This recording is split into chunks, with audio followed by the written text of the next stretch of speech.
All right, I guess the big question now is, what do voters need to have on them to vote today? Great question. So voters need to prove two things. They need to prove their name and they need to prove their current address. So for 90% of Canadians in the last election, they used their driver's license. It's a government-issued ID. It has your photo on it. It has your name and your current address. If you have something like that, then you need only to bring one piece. There are other options, though. So your second option is to bring two pieces, both of which have your name on them. The second piece must have your current address. So for example, it would be something like a BC Care card, your social insurance card, a passport, even the label on a prescription container would work. And then the second piece would be something like your bank statement or a pension statement or a mortgage contract, something like that. Lots of people will have a voter information card on them as well, many receiving that in the mail. What happens if you didn't get that, or perhaps you lost it? You can still register at any poll, so you simply need to bring the authorized ID with you, and you can register on site if that's the case, that you're worried that you maybe haven't been registered. You can also check, you can call 1-800-463-6868 to confirm, but it's very easy to register here on site.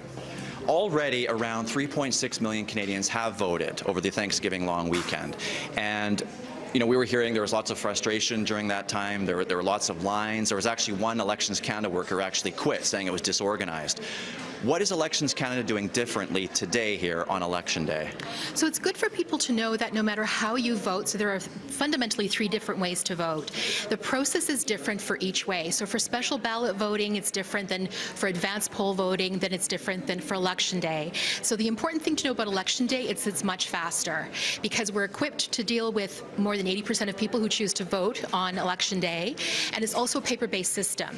So on advanced polling day, there were extra steps that needed to be taken by law. So for instance, you had to write in, the election worker had to write in by hand the name of the elector, their address, the elector had to sign that form. There were a number of extra steps. That won't be the case today. So our goal is to process people in 10 minutes time.